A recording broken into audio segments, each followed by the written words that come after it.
On the day I came of age, my stepsister inadvertently spilled a vial of medicine intended for Princess Mingyue at the banquet of the Duke of Qi. This unfortunate incident exacerbated Princess Mingyue's condition, causing her to cough up blood repeatedly. The princess was consumed with fury. My elder brother shifted the blame onto me, coercing me into taking the fall for my stepsister. I was to serve as a maid responsible for brewing medicine at the princess's residence, enduring both beatings and verbal abuse for an entire month. As I made my way to the princess's estate, the wet nurse clutched me and wept tremulously, saying, "My lady, please exercise utmost caution on this journey." Caution? Indeed, the time has come. After 15 years, those who have plotted against me should be wary, for this journey is not one of atonement, but rather a quest for retribution. 1. The carriage was halted midway by an obstruction. The one who impeded my progress was Pei-en, my betrothed, clad in garments as white as snow, exuding an ethereal elegance, yet his gaze towards me was rife with disdain. "Haidang, you truly remain unrepentant, still scheming against Weiwei. I must annul our engagement." He feared that I might reveal the truth at the princess's estate, once again burying me under the weight of this false accusation before the assembled crowd. The marriage contract was cast down before the carriage. I dismounted to retrieve it, scrutinizing the document closely. "Brother-in, please do not blame me. It is my fault, all my fault." The voice of Shen Weiwei wafted from the side, and as I raised my gaze, I saw her stumbling towards Pei-en. He hurriedly reached out to catch her, his eyes filled with concern and sympathy. "Be careful, Weiwei. Your kindness overwhelms you, as it has in the past and continues to do so now. The misdeed was committed by Haidang. It was her fault, for she nearly brought harm to the princess and deserved punishment. However, my frail sister could hardly endure a month of such toil." Shen Weiwei wept as though her heart were truly broken, her eyes brimming with tears. Yet, only I could discern the glimmer of triumph lurking within her gaze. "I am the daughter of my father's first wife, and after her passing, my father's second wife entered the household with a daughter of similar age, who subsequently adopted the surname Shen. Ever since Shen Weiwei's mother came into the estate, I became a superfluous presence within the Shen household. The servants only recognized the eldest lady, oblivious to the existence of the second. Even my own brother, Shen Fei, deemed Shen Weiwei as more composed and benevolent. As for my fiancé, Pei-en, he devoted himself entirely to her, prioritizing her in every aspect. Whenever I clashed with Shen Weiwei, the blame invariably fell upon me. The dresses I admired, if Shen Weiwei desired them, they were hers. If I withheld them, I was deemed petty and envious. Should Shen Weiwei purposely ruin a dress, I would be labeled malicious, willing to destroy it rather than let her have it. How could such a noble family as the Shens harbor such a venomous daughter? Clearly, she must be taught a lesson. Thus, I was confined or met with slaps. When Shen Weiwei pushed me into the lake, nearly drowning me, it was still my fault.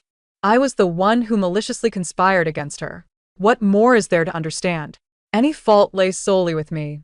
Even in death, I would be viewed as wicked, calculating against Shen Weiwei with my very life to evoke guilt in others. Such malevolence is appalling. Or perhaps my mere existence, even my very breath, is deemed malicious. My greatest purpose in this world is to bear the blame for Shen Weiwei, and this has become a chance for atonement for the grievances I owe her over the years, as Shen Fei remarked when he pushed me onto the carriage. "These are the debts you owe Weiwei. Over the years, how many times have you wronged her? This time, I hope you can act like a person and cease laying all the blame upon her." This phrase again, my debts to Shen Weiwei. I ponder who truly owes whom. These words filled me with turmoil, birthing a surge of resentment within my heart. I was on the verge of putting an end to it all. Pei-en's face hardened as he reprimanded me. "I shall sever all ties with you. The engagement is null and void. I cannot marry such a wicked woman." Such scenes had unfolded many times before. Each time, Pei-en threatened to withdraw his engagement, compelling me to concede, taking upon myself all the blame. And this time was no different. He echoed Shen Fei's sentiments, forcing me to accept this punishment, leaving no room for defense before the princess, insisting that I quietly bear the blame for Shen Weiwei, willingly offering my life for hers. With a scoff, I tore the marriage certificate in two, stating coldly, "Very well." Having said that, I resolutely turned and boarded the carriage. Pei En's expression changed dramatically, instinctively reaching out, his body unconsciously positioning itself in front of the carriage. Run over me. The coachman of the Shun household ultimately lacked the courage to proceed, his face contorted in desperation as he implored Pei En to allow passage. Young Master En, our prince wishes for us to hasten to the princess's residence to plead for forgiveness, thus averting the Shun family's punishment. Brother En, Shun Weiwei chimed sweetly, tugging at his sleeve. Only then did Pei En seem to awaken, retreating to observe the marriage certificate being crushed beneath the wheels, becoming a soiled mess. Brother En, do you truly wish to part with your sister? Yet she nearly cost the life of Princess Mingyue. How shall we address this? Shun Weiwei's voice was sweetly insistent as she tugged at Pei En's sleeve once more. In the past, she has always bullied you, believing everyone would indulge her. This time, if she faces death at the princess's residence, it is of her own making. Pei En's voice rang out. I laughed within the carriage. This was my fiancé. Years ago, the young Pei En had been bullied and kicked into the water, and it was I who jumped in after him, grasping him tightly to prevent him from being swept away. The winter waters were frigid, and I shook uncontrollably, yet I did not let go. The servants had come and rescued us, and that night I fell ill, nearly succumbing to a fever. Even after being saved, my health was compromised, and I became frail. The Pei family, in gratitude for my assistance, arranged our engagement. When I awakened, Pei En held my hand, tears in his eyes, clutching the marriage certificate, vowing to treat me well henceforth, for I had saved his life. He pledged that henceforth there would only be me in his life, and should he betray this oath, he would meet a most dreadful fate. Such was the earnest vow of a young boy, a promise that heaven bore witness to. Yet now, that cherished marriage certificate lay in ruins. An emptiness consumed me, a pang of pain. But after the scattered aches, clarity emerged. Perhaps this sentiment was merely the innocent bond of childhood sweethearts, and now even the affection of siblings had vanished. What worth did it hold? This time they demanded my life, using it to absolve Shun Weiwei. The character of Princess Mingyue was well known among the noble daughters of the capital. She was the sole daughter of the Grand Princess. Indulged since childhood, though frail, she was notoriously tyrannical. A daughter of the Luo family had her leg broken for offending her. A maiden from the Yu family lost an eye, and a daughter of the He family was cast into a lotus pond, perishing. In the aftermath, only a handful of her servants were punished. All blame was attributed to the subordinates acting in defense of their mistress. Where lay the guilt of the princess? A month's time?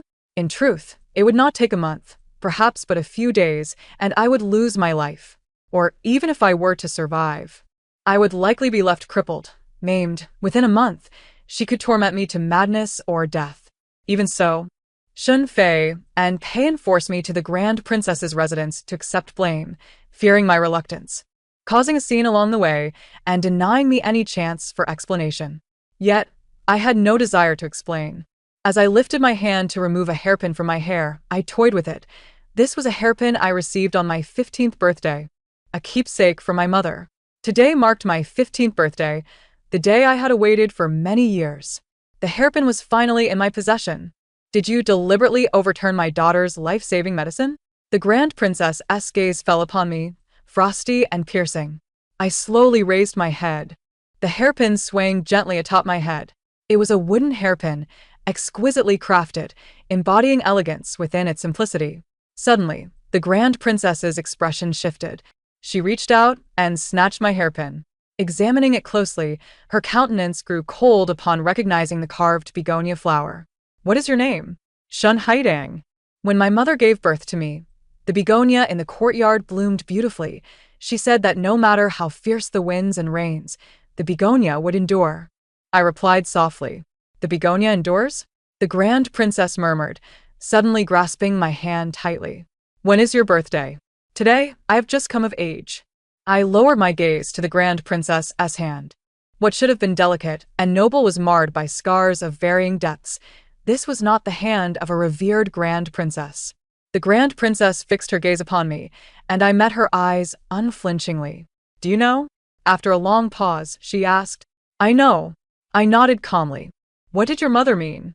My mother left words before her passing, instructing that when I came of age, the nurse should reveal all truths and return the hairpin to me. That would be the moment I departed from the Shun household. Thus, I had waited long for this hairpin, cherished it for many years, and today I finally held it in hand. I yearned to leave the Shun household, and I anticipated the truth that would accompany my departure. As Shun Weiwei repeatedly conspired against me, and Shun Fei and Pain consistently defended her, punishing or reprimanding me in the process, I resolved to depart. Such a brother I shall no longer claim. Such a husband, let whoever desires him take him. Each time I wore down the old matron, my suspicions grew clearer. Having endured humiliation for so long, it was time for the truth to be unveiled. The Grand Princess reached out to tuck a strand of my hair behind my ear, scrutinizing my left ear with intensity, before enveloping me in her embrace. Her eyes glistening with unshed tears, her voice trembling to the point of near silence. "Good child, you have suffered. I have searched for you for so long." The Grand Princess's shoulder felt frail, far narrower than I had imagined, yet it provided the only warmth I had known for many years. "Mother, has Shin Haiding arrived?" Princess Mingyue burst in, her expression a mixture of suspicion and malice. Here was another who knew the truth, yet chose to conceal it. The Grand Princess released me, her countenance hardening. "Mingyue, was it truly she who overturned your medicine?" "Mother, it was undoubtedly her, the daughter of the Shun household. Look, this jade pendant bears the character Shin." Mingyue waved her hand, and a maidservant presented a jade pendant. The jade pendants of the Shun household were a pair. I possessed one, and Shun Weiwei the other. I lifted my hand and retrieved my own pendant from my sleeve. "Your Highness, this is my jade pendant." "Haiding, you truly are as malicious as your elder brother claimed. This pendant clearly indicates you stole Shin Weiwei's. Your brother has already confided this to me. Your previous arrogance in the household might have sufficed. But now you dare to confront me. Seize her and administer 20 strokes." Princess Mingyue fumed, pointing at me with vehement reproach. I lowered my gaze to the jade pendant in my hand, realizing it was the same as before whenever I attempted to clarify or present evidence. I ultimately failed to make myself understood. Thus, I ceased to explain. I merely bided my time. 2 matrons approached, grasping my arms to drag me away. A resounding slap struck Princess Mingyue's face.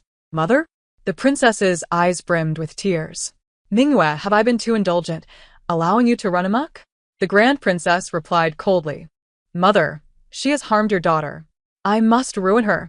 Princess Mingyue glared at me with fury, convinced I sought her life.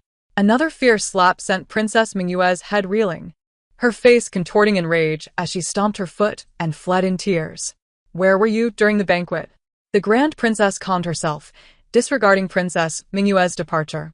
"Today marked my coming-of-age ceremony, yet no one remained in the household to preside over it, only the matron whom my mother had left behind, who performed a simple ceremony for me, adorning me with a hairpin to signify its conclusion." I spoke flatly. Everyone in the household attended the banquet, oblivious to the significance of this day, and no one cared. Following the matron's directions, I completed the most basic rite. It was only the matron and me, devoid of gifts, save for the hairpin left by my mother and the truth she had once entrusted to me. In truth, what was the reality? I mostly speculated. My mother had said I was the secret she was to guard for 15 years. She was meant to protect me until my coming of age, but alas, her health could not endure. The people of the Shun household did not bring you to the banquet at the Duke of Qi's residence. Yet they ultimately attributed the incident to you, framing you as the scapegoat for another member of the Shin family? The Grand Princess understood. "Indeed," I affirmed without hesitation. "Bring the other member of the Shin family here." The Grand Princess commanded, and someone obeyed. Upon their return, they brought Shun Weiwei and Shin Fei. Was it Shun Haiding who overturned Mingyue's medicine? The Grand Princess reclined against the couch, her voice calm. "It was my younger sister. She has always been of ill temperament and blames others after making mistakes." Before Shun Weiwei could speak, Shin Fei, already furious, defended her, casting a cold glare at me, filled with disdain. "Your Highness, I do not know what she has said to mislead you. You need not trust her. She has never spoken a single truth." How laughable. The so-called elder brother resembled more of a jest. To protect a half-sister, he would push his own sister toward destruction. Fortunately, I was not his true sister, and thus need not lament. Second sister, are you accusing me again? Shun Weiwei gazed at me, with feigned innocence. Second sister, you. Her words trailed off as she prostrated before the Grand Princess, her countenance wan and desolate, her voice choked. Since my second sister claims it was I, then it must be my doing, it is all my fault. I overturned Princess Mingyue's medicine. It was me. This admission was riddled with inconsistencies, sounding more like a forced confession on my behalf. Haidang, how can you be so malicious yet refuse to acknowledge your actions? Shun Fei exploded, his eyes bulging with rage, rushing toward me to drag me down in supplication. Every time you blame Weiwei, I wish to carve out your heart to see if it is blackened and rotten. A matron extended her foot and tripped him, causing Shun Fei to crash heavily to the ground. The fall was fortuitous. His arm cushioned his descent, producing a loud crack. I laughed. The truth was, the situation was easily verifiable. Shun Weiwei's face had been seen at the time. Not only the maidservant holding the medicine witnessed it, but passers-by also saw it. Yet afterward, they all claimed not to have seen anything, merely stating they found a jade pendant belonging to the one who overturned Princess Mingyue's medicine. The Grand Princess's intervention clarified what had previously been obscured. Shun Weiwei was brought before Princess Mingyue, condemned to serve her for a month, while I earned the Grand Princess's favor and temporarily resided in her palace. Shun Weiwei was forced to attend to Princess Mingyue, and I became the Grand Princess's adopted daughter. Pain sought me out, his face a mask of fury. Shun Haidang, I truly did not know you could be so malicious. Even if you were jealous of Weiwei, you should not have acted in such a manner. You must go and clarify the matter with the Grand Princess. It was indeed your doing. If you do so, I may still forgive you, and the engagement may yet be restored. Payan reprimanded, his hands clasped behind his back, his expression stern. I raised my gaze to meet his handsome face, feeling a deep-seated revulsion. What sort of person would utter such words? The young lad I had once saved was long dead. In truth, I had anticipated this outcome. Countless days, months, and years spent on the brink of death due to their loves and hates had eroded any lingering affection. Moreover, I no longer sought him. That marriage contract, when I had held affection, was once a treasure. Now, if I did not look back, it was mere refuse. Young Master Pei, that day the carriage was too crowded. You left me behind and went directly to the banquet. I remained alone and did not attend. How could I have overturned Princess Mingyue's medicine? I scoffed. You did not go? How could that be? Pei An's voice rose in panic. 3 people in a carriage is too crowded, for it would be even more inappropriate. Did young Master Pei not know? You would have me walk there? Walk for an hour to the banquet? I mocked, a smile curling my lips, though it did not reach my eyes. I knew Shun Weiwei had deliberately humiliated me, insisting I walk to the banquet, claiming the carriage was too cramped. Now she found it hard to breathe, and with one more person, she might faint. She even offered to let me have the carriage while she walked. Surely, those 2 would not allow their beloved to walk. After all, Shun Weiwei was delicate and frail. So, in the end, I was the one ejected from the carriage. And I, truly, did not attend the banquet, having never intended to go, and now had the perfect excuse not to. This marked my calculated departure from the Shun household. I would never attend the banquet. The truth had already been pieced together halfway through my inquiries with the matron. The remaining half will inevitably come to light on the day of my coming of age, which marks my departure from the Shun residence. Even if the incident involving Shun Weiwei and Princess Mingyue had not occurred, I would have sought an opportunity to meet the Grand Princess. How could it be? How could you not have come? Payan appeared utterly bewildered, his complexion pale, as if struck by a sudden shock. Yet, I could only smile.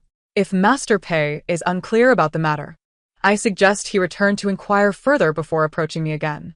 I am no longer anyone of significance to you, and I must request that you keep your distance henceforth, never to cross paths with me again. I spoke these words with ruthless conviction, having prepared them for quite some time, and now at last, I could voice them. I shall return to investigate. It is impossible. Weiwei is so kind-hearted. She could never conspire against you. Pei stammered, his footsteps faltering as he departed. Not long after, a maid sent by the Grand Princess delivered a message. Pei had gone to plead on Shun Weiwei's behalf. Upon leaving the Grand Princess, Pei had deliberately sought an audience with Princess Mingyue, claiming he wished to investigate thoroughly, yet in his haste, he feared that Princess Mingyue might be harsh on Shun Weiwei, thus rushing to her defense. Unbeknownst to him, his intervention had irrevocably ruined Shun Weiwei's prospects. The entire affair was evidently a scheme to frame me. Princess Mingyue's medicine was overturned, leading to her spitting blood. Those around her failed to apprehend the culprit but hastily shifted the blame onto me. I, who have long been neglected, seldom attending banquets, and having merely glimpsed Princess Mingyue from afar, had no prior interaction with her. Yet, she harbored such animosity towards me, even resorting to underhanded tactics to harm me, indicating that I had indeed captured her ire. This raises a question. How could a woman of such obscurity as myself have drawn the attention of Princess Mingyue? There exists no hatred without cause, nor love without reason. The singular truth remains. Pei. I am betrothed to Pei, and I owe him a debt of gratitude. As this year's top scholar, it is said that when he paraded through the streets on horseback, the entire capital was in an uproar, and anyone who beheld his visage could not help but exclaim, "A gentleman like Jade, resembling Pan, and such a man is to be my fiancé." The motive behind Princess Mingyue's actions against me is not difficult to deduce. It is Pei.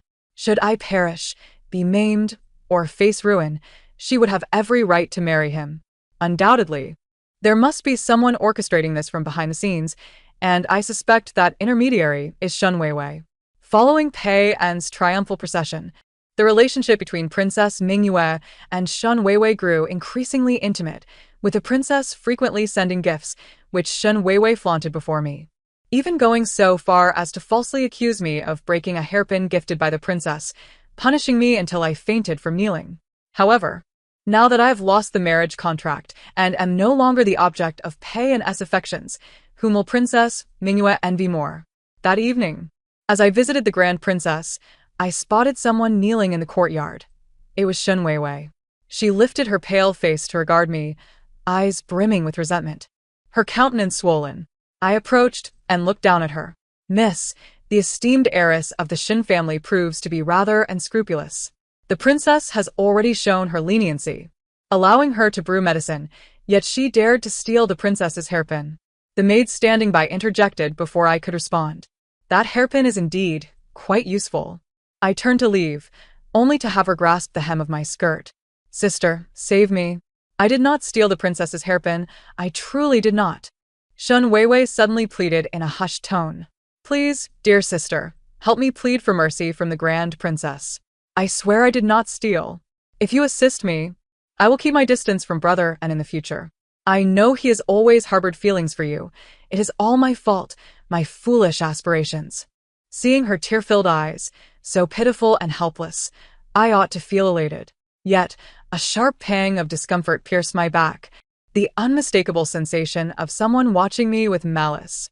This veiled plea was not meant for my ears. It was an attempt to drive me to my doom. Nevertheless, I suppose I too could use such words. With a resounding slap, I struck Shun Weiwei across the face, causing her to turn her head. I placed my foot upon her hand, eliciting a pained scream as she hastily withdrew. What is pain to me? His affections lie elsewhere. Why should I care? Even if he does harbor feelings for me, does that mean I would marry him? What worth does such trash possess that warrants your fervent defense? Now, it seems, he can marry you without concern for the child you carry, securing a legitimate position. Behind me, I heard the sound of a cup shattering. Indeed. Princess Mingyue stood at my back. "You speak nonsense," Shun Weiwei exclaimed, her voice rising in panic. "Brother and I are entirely innocent. If not for you, I would not even know him." Shun Weiwei desperately sought to distance herself from Pei, evidently realizing the gravity of the situation. "What a tender term, brother you use so affectionately, while I have merely referred to him as Master Pei. That day, you pushed me from the rockery, and then blamed me for bringing you down with me. Did Master Pei comfort you throughout the night? As for the subsequent nights, well, those in the household have their suspicions that Pei and Shun Weiwei are destined to be together, turning a blind eye to the matter. As for me, my knowledge of the happenings within the Shun residence had diminished significantly. Many matters could only be conjectured. However, the likelihood of it being a frame-up? I, too, am capable of such accusations. Upon uttering those words, Shen Weiwei's face turned ashen, tears streaming down her cheeks.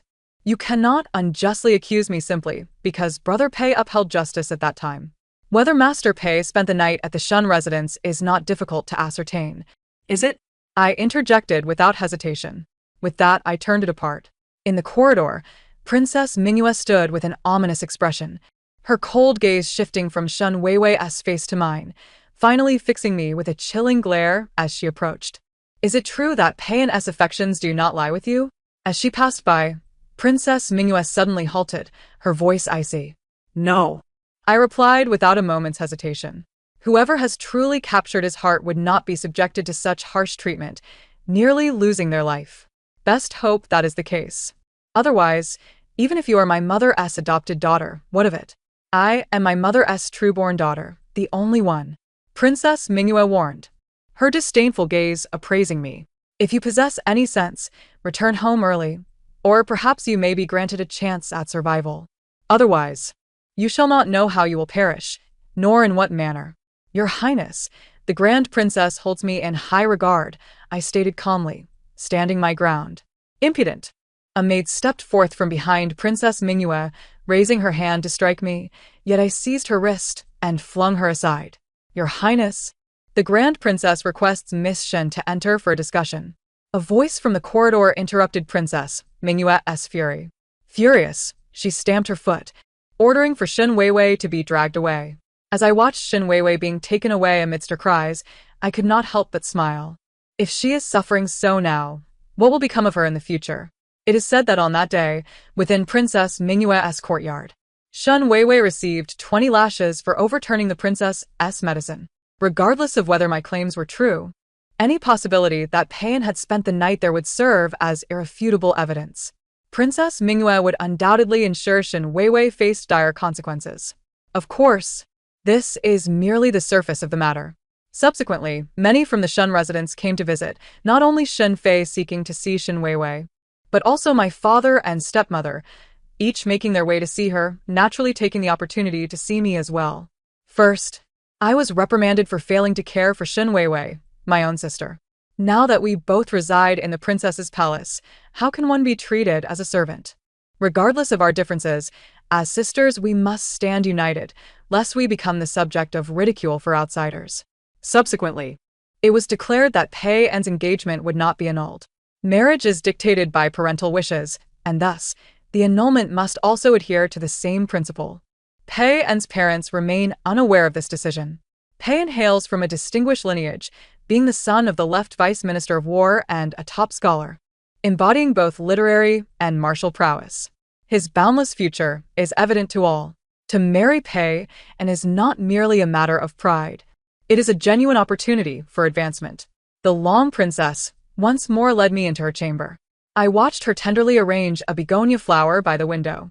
When I gave birth to you, the begonia was in full bloom, and there was a begonia in the courtyard. Thus, I inscribed your name with that of the begonia and wrapped it in your swaddling cloth.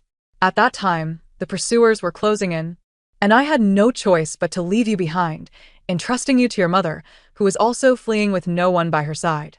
Having just lost her own child, the Long Princess gazed at the begonia, her voice softening. It was during the fall of the previous dynasty, when she fought alongside her brother on the battlefield and gave birth amidst the chaos, only to encounter enemy soldiers. In that moment of desperation, she had to leave her daughter with that unfortunate woman, leaving a message that if they could not reunite immediately, when the girl turned 15, she must wear the hairpin crafted by her own hands to meet the Long Princess. At that time, she would verify the marks on her daughter. That unfortunate woman was my mother. Back then, her husband had fled with his beloved, leaving her alone and pregnant. Had it not been for the Long Princess discovering her, she might have perished, along with her unborn child. Their parting was hasty and under duress. The Long Princess only knew that my mother had married a man with the surname Shen, a minor official of the new dynasty, and was about to return to the capital, but she did not know the specifics of his name. In the end, She could only wait for my mother to bring me to her, but that wait extended to 15 years. What of Princess Mingyue? I inquired, perplexed. After the child was lost, someone brought me another, claiming her to be my daughter, saved by them. The Long Princess replied with a cold smile. As for whether that daughter was truly lost, she knows best. Upon seeing that newborn infant, I found it absurd, yet I accepted her nonetheless. Who is she? I asked. She is the niece of Concubine Chi's family. At that time, Concubine Chi was merely a concubine of my brother, yet she dared to plot against me. The Long Princess's gaze turned toward the window, towards the palace. They seek to usurp everything from my princess's abode with a counterfeit, if that is their intention. Then I shall oblige them. Concubine Chi is the emperor's most favored consort, wielding immense power in the court, and her family currently commands significant military forces, which should not be underestimated. After returning to the capital, when your mother did not come to seek me, I felt it inappropriate to search for you extensively. I trusted she would eventually bring you to me. At 15, the begonia by your ear would also be visible. The Long Princess lifted a strand of my hair, revealing a minuscule begonia tattooed by my ear, which I had seen in the mirror, a grain of rice-sized flower that had not been there before. Before sending you away, I had tattooed the begonia flower by your ear, concealing it with a special potion. By the time your mother received you, the flower would have vanished. The potion can obscure it for 15 years, but once you turn 15, the begonia will no longer be hidden. Even the finest potion may not endure precisely for 15 years. I raised my gaze, meeting the Long Princess's face, which bore a hint of helplessness. She embraced me, exclaiming, "Indeed, you are my child. You are remarkably astute. How could it possibly be exactly 15 years? This is, in fact, a chance for reunion after a long separation and a crucial piece of evidence. The hairpin may be a counterfeit, but the mark by the ear is singular and unique, one that even my mother does not know about. There are numerous twists of fate entwined in this tale. For instance, I returned to the capital years later with my mother, having been left at my father's ancestral home all that while. Had my mother known the entire truth, she would likely have entrusted me to the Long Princess before her passing, rather than leaving me alone and forsaken, with no one caring for me thereafter. To this day, I still remember my mother's final worries. She was a gentle and pitiable woman whose every desire was unattainable. Her husband and son looked down upon her, preferring the current wife. On the day of my mother's grave illness, I heard voices outside the door. "Father, why must you visit her again? After all these years? If it weren't for Mother, you and Aunt would have never crossed paths repeatedly," Shun Fei's voice echoed, dripping with disdain. He did not stand by his biological mother but spoke for another woman. My mother, holding my hand, trembled. This was her beloved child. Yet she felt she was a burden to my father and another woman. Ultimately, it would not be long now. Soon, I would marry your aunt. My father's voice was cold and unfeeling. "Father, you should prepare for what is to come. If you trust me, I will gather the wedding items. Once Mother passes, you can marry directly. The Shin family cannot remain without a mistress. My sister is too unruly and requires proper discipline." "Very well, then arrange the wedding details. But do not make it extravagant. Father, Anne has been with you for so many years. You cannot treat her unfairly. It must be a grand affair."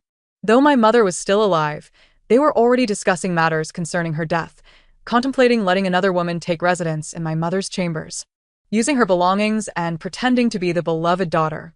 What broke my mother's heart even more was that her own son, her flesh and blood, was utterly indifferent to her life or death, even advocating for another woman. When my mother died, she held my hand tightly. With her passing, my world within the Shun household crumbled. How could they treat my mother in such a manner? How could they? I will avenge her. Though she was not my biological mother, she was the only one who had ever given me warmth throughout the years. Was it recently? I steadied my emotions and asked. "Fear not." The Long Princess gently embraced me, soothing me, much like that pitiable woman, holding me as if I were her entire world. Touching the Long Princess's somewhat rough hands, I lowered my head and said, "Mother, I am not afraid." This was my first time addressing the Long Princess as mother. "Good child." The Long Princess held me tightly, and in that moment, She merged with the figure of the woman in my memories. Even if I must perish, I shall protect you. What is this talk of turning 15? It is merely a matter of timing. Perhaps my arrival is also timely. However, I wish to involve myself. When I awakened from the darkness, I found Princess Mingyue before me, who raised her hand and struck me sharply. Wretched girl. How dare you assume the role of Mother's adopted daughter? You are unworthy. Princess, where am I? I feigned bewilderment, shrinking back. My hands were tightly bound. Looking around, I could not discern the location, but I felt the movement. It was a carriage. Upon closer inspection, I could hear the sound of the wheels rolling forward. Wretched thing. What gives you the right to earn Mother's approval? Princess Mingyue sneered. I do not know why the long princess has taken a liking to me or finds me pitiable. I replied, panic-stricken. I swear I will not dare again. Please let me go. Too late. Wretched girl, even if your engagement with Pei-en is annulled, I will not permit you to exist. Princess Mingyue retorted with a cold laugh. Pei-en is mine, and my mother belongs to me. How dare a lowly creature like you covet my mother? With that, she slapped me again, and my head spun violently, crashing against the carriage wall, before everything faded to black. Wretched girl, so fragile. Princess Mingyue cursed. Princess, will this not alert the long princess? A maid's voice queried. What is there to fear? If she discovers it, so be it. I am the only daughter of my mother, and should a calamity befall me, she would undoubtedly protect me. With the demise of all, what more can be done? Should I offer my life in recompense? The Princess Mingyue scoffed at this notion. Indeed, you are the esteemed daughter of the noble Princess Chang, destined to wed into the royal family. I shall not marry anyone other than Pei-en. I refuse to consider any others. The Princess Mingyue's temper flared suddenly, as she forcefully struck the carriage several times. But Master Pei has affections for another. Then let that wretched woman perish. A filthy creature like her cannot possibly attract his favor. He can only love me. I have even rejected my cousin's proposal for him, and he must be mine. Although I could not see the Princess Mingyue's expression, the fervor of her voice betrayed her obstinate pride. I shall not wed my second cousin, however. Those two wretches might serve a purpose. I will not marry my second cousin, nor could he ever take them as his brides, but this will reveal our incompatibility. Thus, it was not only I involved, there was also Shin Weiwei, and perhaps even more. The carriage came to a halt, and I was unceremoniously lifted and thrown into a chamber. The moment I entered, the heavy scent of incense enveloped me, igniting a wave of heat across my body. The ropes binding me had been untied, and sensing the presence of others nearby, more than one, I heard the whispers of many. How fortunate for these two wretches to touch the royal lineage before their end. The voice of Princess Mingyue brimmed with delight, followed by her departing footsteps and the sound of the door closing. Suddenly, a pair of hands grasped my shoulders, pulling me close. I gasped awake. The second prince has been deposed. After indulging excessively and engaging indiscriminately with both genders, he has rendered himself incapable of fathering children. Upon discovering my absence, the Princess Chang sent her people to inquire in various households, and eventually, it was from the Princess Chang's manor that news emerged. When the Princess Chang pursued the matter, many ladies accompanied her, only to witness a scandalous scene. The second prince entangled with Shin Weiwei, surrounded by numerous male companions, a sight that could hardly be disentangled. The second prince, the flesh and blood of Consort Qi, now stripped of his chance to ascend the throne, rendered incapable of siring heirs. Upon hearing this news, Consort Qi fainted. Upon regaining consciousness, she stormed before the emperor, kicking Princess Mingyue to the ground and trampling her mercilessly. Wretched creature, how dare you harm him? The second prince's visit to that courtyard was due to an invitation from Princess Mingyue, and now that he has fallen into disgrace, it is evident that she orchestrated this. His awakening merely confirms it. Your Highness, I swear I am innocent. I know not how this came to be. When I arrived, the second prince was already with someone. Princess Mingyue sobbed, pleading for mercy. At this juncture, she dared not confess. The potion she administered would not ruin one's essence. At most, it would incite reckless behavior. Upon witnessing the scene, she would heartbreakingly reject the union. The emperor and Princess Chong intended to bind Princess Mingyue to the second prince, aligning with consort Qi's wishes. With the influence of the Qi family and the backing of Princess Chong, the second prince was destined to ascend to the position of crown prince. Initially, Princess Mingyue welcomed this arrangement. Though she favored Pei, she would not forsake her path to nobility. She could simultaneously pursue Pei while eliminating all other women from his side, all the while solidifying her position as crown princess. However, she later discovered that the second prince was a broken sleeve, engaging in affairs with both male courtesans and women. Such a reality was unbearable for her. She learned that the second prince intended to share a bed with her and those lowly courtesans on their wedding night. In that moment, Princess Mingyue resolved against the marriage. Yet, even as the sole daughter of the Princess Chong, she could not simply withdraw from this engagement, leading to her intricate scheming. Princess Mingyue meticulously devised a plan to implicate Shen Weiwei and me, simultaneously tarnishing our reputations. Observing the second prince's debauchery would surely compel the Princess Chong to take action on her behalf, allowing her to withdraw from the engagement with justification. Following this scandal, both Shen Weiwei and I would be condemned to death, for how could the royal family allow those privy to the truth to live? The venue and the incense were orchestrated by Princess Mingyue. Even the courtesans were brought by her. Should the second prince be discovered, he would undoubtedly suffer in silence. And neither side would dare to publicize the matter, allowing the dissolution of the engagement to transpire quietly. As for those present, they were all destined to perish. Afterward, to appease Princess Chong, Princess Mingyue's marriage to Pei became inevitable. Princess Chong, being of notable lineage, had accompanied the emperor through countless perils, and her husband had sacrificed himself to protect the emperor. Given these circumstances, the emperor would inevitably provide Princess Chong with an explanation regarding his son's outrageous behavior and allow Princess Mingyue the opportunity to choose another suitor. However, Princess Mingyue miscalculated. Once I became involved, Princess Chong ordered my removal through the window, subsequently administering a potion to the disoriented second prince. Thus, the second prince was rendered incapable, not only himself but also the bright future of the Qi family. This was precisely what Princess Chong desired. The death of her husband was not merely due to his loyalty to the emperor, but also a consequence of the Qi family's treachery. As for the child delivered by Princess Mingyue, it symbolized the Qi family's exploitation of Princess Chang's resources, a ploy to consume her legacy entirely. Your Highness, it was not I, but that wretched woman. She is the one who harmed the second prince. Princess Mingyue, having been kicked to the ground, suddenly pointed at me, shrieking in accusation. I had been discovered in a side storage room, battered and bruised. My face remains swollen to this day.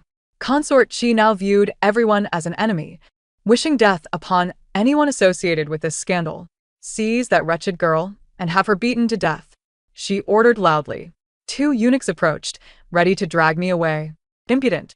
The emperor rebuked sternly. The eunuchs hesitated, realizing their error, and immediately knelt in submission. The emperor waved his hand, and guards came forward to escort the eunuchs away, who continued to plead for mercy. The emperor cast a cold glance at Consort Qi, whose eyes burned with fury. Consort Qi, you shall be demoted to a mere consort. Before she could react, guards seized her and dragged her away. Mother, save me. It truly was not I. It was that wretched woman. She deceived me. Princess Mingyue, disheveled and desperate, crawled towards Princess Chong, clinging to her in a plea for mercy. Though the emperor's sons are few, the second prince is not the only one. There is also the eldest and the third prince, for my mother is the emperor's only full sister. Princess Chong looked down at Princess Mingyue and suddenly laughed. Who are your true parents? Princess Mingyue's body weakened, nearly collapsing, her complexion turning ashen, trembling uncontrollably. Mother, what do you mean? I am your daughter, your only daughter. You are my only mother. The daughters of the Luo family had their legs broken. The girls from the Yu family lost an eye, while the daughter of the He family was thrown into a lotus pond and drowned. Each of these women had quarreled with the ladies of the Qi family, yet you choose to defend them. Princess Chong kicked Princess Mingyue aside, her eyes flashing with crimson fury. I recall telling you that I do not favor those of the Qi family, nor do I wish to see them in my household. Why can you not comprehend? Princess Mingyue, having been violently thrown, spat out a mouthful of blood, and in a state of utter disarray, lunged forward once more, weeping loudly, "Mother, I shall never do so again. From now on, I will heed your every word. Whatever you say, I will obey." The Empress Dowager had proclaimed that these tribulations were but temporary, assuring her that eventually, the entire residence of the Grand Princess would belong to her. All that belonged to the Grand Princess would serve merely as a bridal garment for her. After all, she was of the Qi lineage, sharing blood ties with the Empress Dowager. "Bring them forth," the Grand Princess commanded coldly. A middle-aged couple was thrust forward, and upon seeing the sovereign seated before them, they dared not conceal the truth any longer. They immediately begged for mercy and recounted the entire tale. This included the scandal of the swapped children from years past, as well as their subsequent reunion with their child under the guidance of the Empress Dowager. Every detail had been orchestrated by the Qi clan, encompassing the demise of the original prince consort and the pursuit during the Grand Princess's childbirth, all of which had been meticulously planned by the Qi family. As the biological sister of the emperor, the Grand Princess was deeply trusted, and her offspring were inevitably to be controlled by the Qi clan. The Qi family's ambitions were indeed treasonous. As the cries of chaos echoed through the night, I stood by the window, silently listening to the tumult and slaughter outside. In this tightly secured palace, someone had astonishingly led Payan to me, and upon spotting me, he attempted to pull me away in haste. "Hiding, we must flee quickly. The chaotic troops are about to invade." I shook off Payan's grasp, retorting mockingly, "Is it not Shen Weiwei whom you seek to meet?" Payan's lips quivered as he fervently protested. "Hiding, I have uncovered the truth. It was Shen Weiwei who framed you. She is the cause of our current plight. I wish to exact 1,000 cuts upon her." "And what of it?" I smirked, my smile not reaching my eyes. "We shall discuss this matter later. For now, I must take you away. The palace is no longer safe. The rogue soldiers are converging here." Payan reached out once more, insisting, "Our engagement has not been annulled. We remain betrothed. I promise to treat you well from now on. I shall never betray you again." "Payan, the engagement has been dissolved. Cease your foolish hopes. Do you still believe I harbor feelings for you?" I wrenched my hand free from his grasp. "Do you not care for me?" Payan's voice trembled, disbelief clouding his eyes. "What is there to admire? Your ingratitude? Your treachery? Or perhaps your willingness to cast me aside for your own ascendance? Now that you believe I have garnered favor with the Grand Princess, and may even share an inexplicable bond with her, you seek to claim me to curry favor with the Qi family? I did not." Payan yelled in protest. "Seize him," I scoffed. Shadows emerged as guards subdued him. The once noble scion of the Pei family had now fallen into disgrace, stripped of his former celestial grace. "Payan, your ambition was to wed Princess Mingyue. The Qi clan already wields significant power. With the backing of the Pei family, they would soar to even greater heights. The union of our families would elevate you to the pinnacle of success. Surely, such temptation must stir your heart." I spoke softly, my gaze fixed upon Payan. "I do not," he stammered, desperate. "Haidang, I truly care for you. I am steadfast in my desire to protect you. In the future, I will safeguard you." His face flushed with urgency, his voice trembling. His hand reached out toward me, but fell lifelessly at my cold stare. "Payan, do not compel me to look down upon you. You have played this farce so long that you have begun to believe it yourself. You flit between 3 women, seeking merely a path to glory, yet you need not trample upon my bones to ascend, for I stand alone and vulnerable. You would sacrifice me to achieve your ambitions, even knowing full well that it was Shen Weiwei who orchestrated this all, to exact revenge upon Princess Mingyue, and yet, you would deliver me into her clutches. If I were to perish, would I not become your idealized memory? You could bask in the benefits of my demise while secretly mourning the bond we once shared. Payan, you are the epitome of hypocrisy. Your true love lies solely with yourself. For the sake of your ambitions, and to ascend the ranks of the Qi family, you would commit any act. Among all 3 women, I stand the most powerless. Oppressing me bears little cost. Thus I have become the perennial victim, my life and death resting upon his whim. In the end, the blame falls upon me.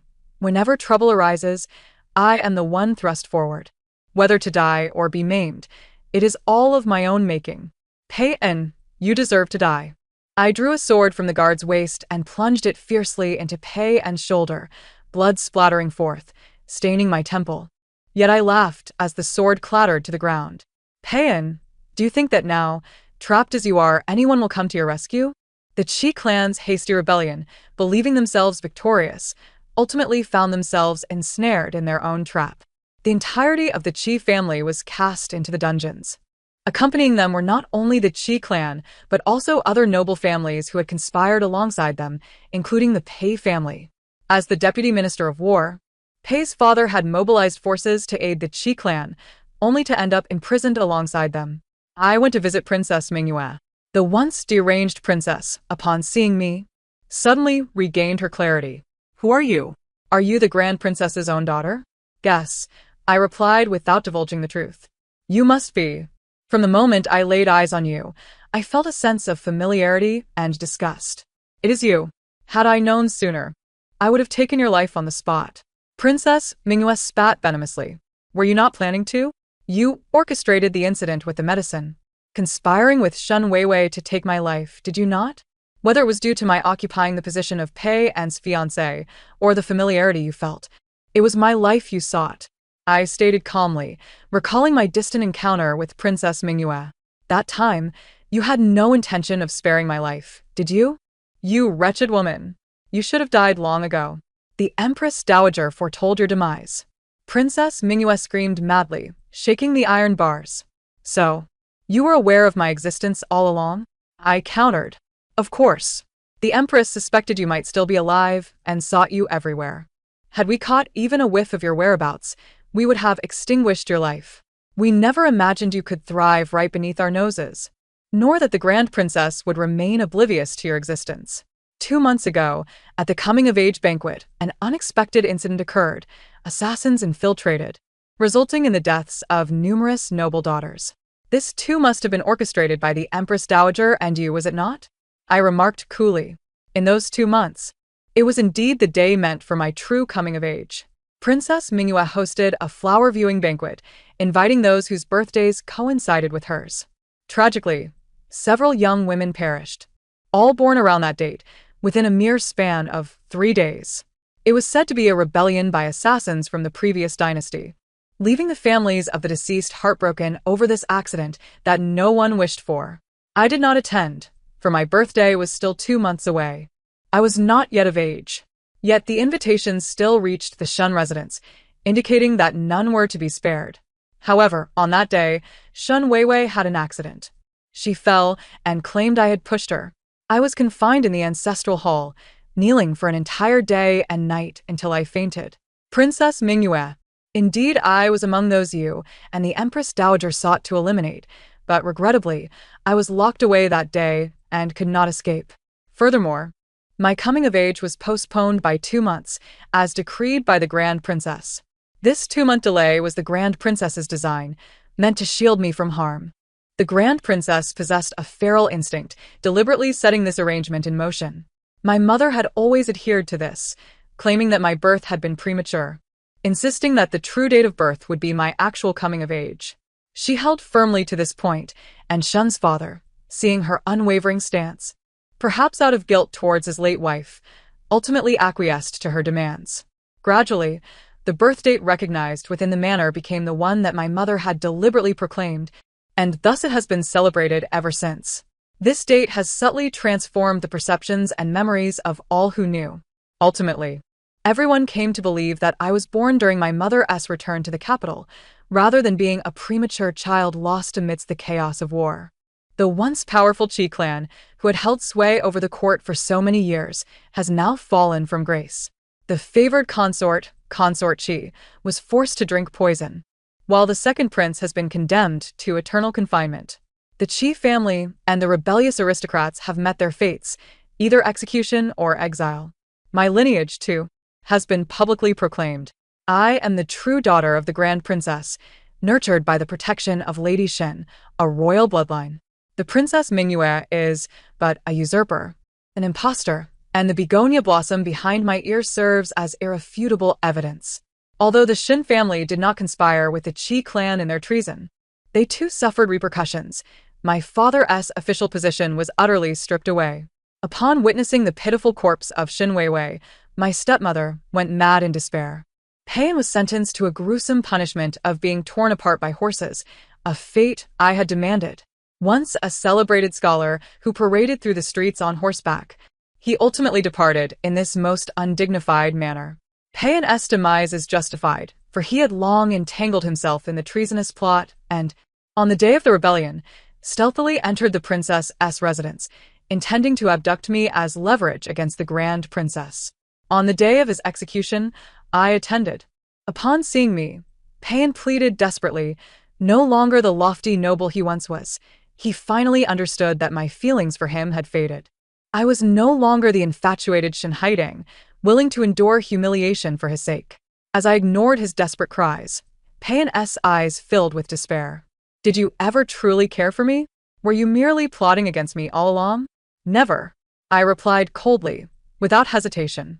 Payan, resigned to his fate, shut his eyes as the executioner placed his hands and feet into the specially crafted restraints. I turned to leave, the sound of his anguished voice trailing behind me. Shin Haiding, how could you be so heartless? I genuinely loved you.